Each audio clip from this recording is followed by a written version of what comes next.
recapitulación, ¿verdad? Así es, muchas gracias, Prince. Y como bien mencionaba, a modo de recapitulación, venimos mencionando un poco la evolución que viene teniendo la Reserva Federal de los Estados Unidos con respecto a su tasa de interés de política monetaria. Consideramos un poco las dos variables que influyen más en esta decisión, siendo la inflación, y que para precisar en este momento se ubica en el 3,7% en manera interanual, así también el empleo que se viene recuperando y viene hablando de un dinamismo alto de la economía, por lo que justamente la Reserva Federal viene subiendo sus tasas.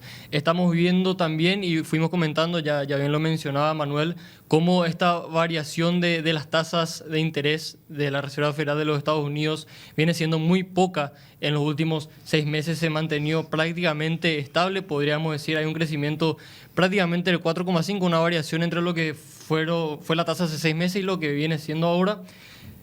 Y esto estamos viendo las evidencias, podríamos decir que ya no es el principal ente que influencia a la suba de tasas de rendimiento del bono del Tesoro de los Estados Unidos, que vemos que es una nota que usa el Tesoro de los Estados Unidos para poder financiarse. No se ven niveles tan altos como este, donde el rendimiento alcanza el 4,8 aproximadamente en los últimos 16 años. Volvemos 16 años atrás, estamos hablando del año 2007-2008, justamente previo a la crisis financiera que ya mencionábamos.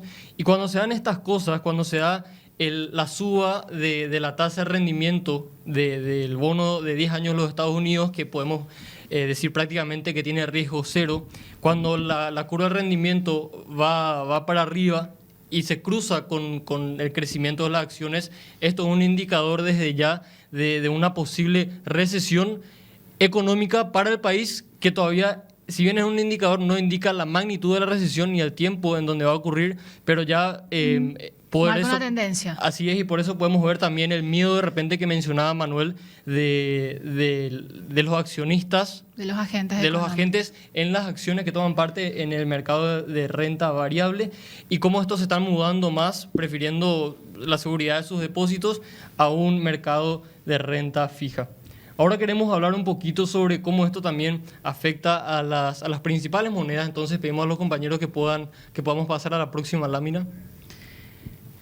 Podemos ver cómo en los últimos 5 meses también el DXY, que es el índice que mide la fortaleza del dólar, comparada contra una canasta de monedas que también, bueno, estas monedas forman parte de las economías con las que Estados Unidos mayormente comercializa. Por mencionar, Horacio. Por mencionar, estamos hablando del euro, estamos hablando son varias monedas, unas 5 o 6 monedas que están dentro de esta canasta, y vemos cómo tiene un crecimiento aproximadamente del 7% el DXY en los últimos 4 o 5 meses, y para contrastar eso podemos ver cómo el real se ha depreciado en un 9,5% en los últimos 4 o 5 meses, también algo que es realmente grave, podríamos decir para la economía brasilera, ya hablando un poquito más en términos de la región. Hay un tema ahí que es importante con el tema. ¿Cómo ocurre esto? ¿Verdad? Es importante tener en cuenta. Cuando la tasa está baja en Estados Unidos, que era lo que pasaba anteriormente, ¿verdad? Tenías tasas de alrededor del 1%, ¿verdad? En estos papeles. Y la tasa estaba alta en un país como Brasil. Entonces, se hace un negocio que el nombre técnico es carry trade. Básicamente el negocio consiste en lo siguiente. Yo tomo un crédito, obviamente es un negocio bancario más que nada, ¿verdad? Yo tomo un crédito en Estados Unidos a una tasa muy baja, mando esos dólares al Brasil. En el Brasil lo que hago es compro reales, invierto en algún papel que me rinde más que lo que pago del crédito, y voy generando un recurso o generando un ingreso mayor en Brasil que en Estados Unidos. Entonces, ¿qué es lo que ocurre? Cuando las tasas están bajas, el dinero se va desde Estados Unidos hacia Brasil. ¿Qué es lo que hace? Entran muchos dólares y el tipo de cambio baja, ¿verdad? Eso es lo que es básicamente lo que ocurre. El negocio inverso es el que está ocurriendo hoy. ¿Por qué? Porque Estados Unidos sigue con su suba de tasas, pero Brasil, si vos mirás, está en un periodo de baja de tasas. Brasil viene bajando su tasa porque su inflación se está empezando a controlar. Tomás crédito en Brasil y te vas a Estados Unidos. Claro, entonces la plata empieza a salir. No, la plata empieza a salir de Brasil. La operación inversa. Claro, ¿y qué es lo que hacen? Es lo que hicieron los brasileños. Esto en algún momento dado te genera mucho movimiento financiero. En Paraguay no es tan grande ese movimiento financiero, pero en Brasil es muy grande ese movimiento financiero.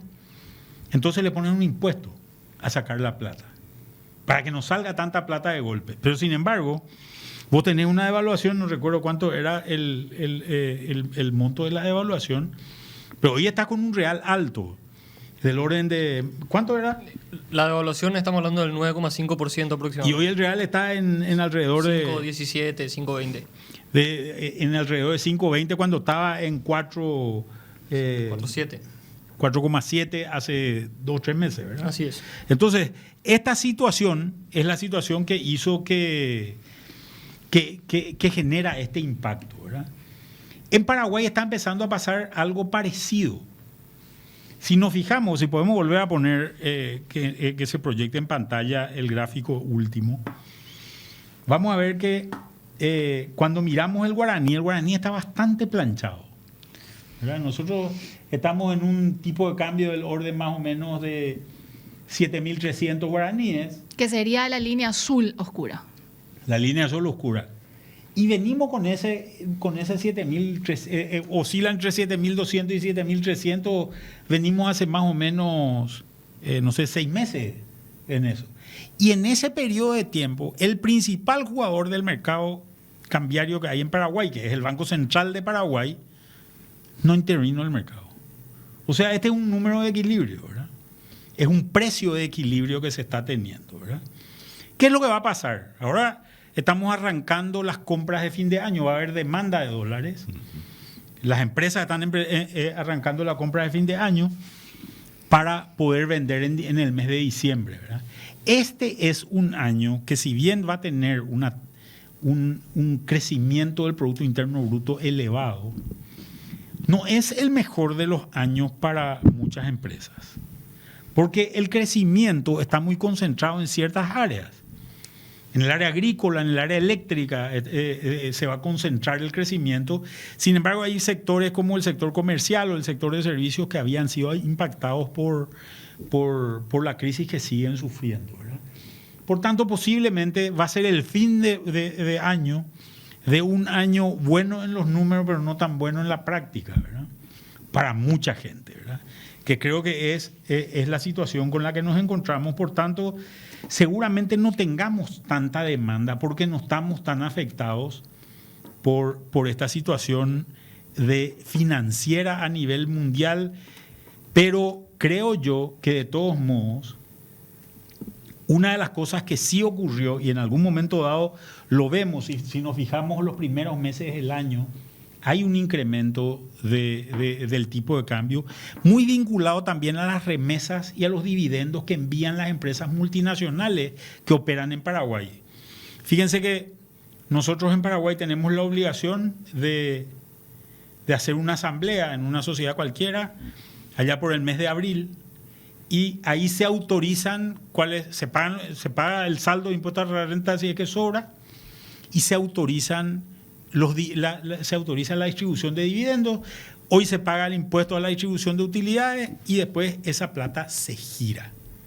Entonces hay mucha demanda en general en ese periodo de tiempo post asamblea, a medida que se van haciendo las asambleas, que arrancan muchas de ellas en marzo.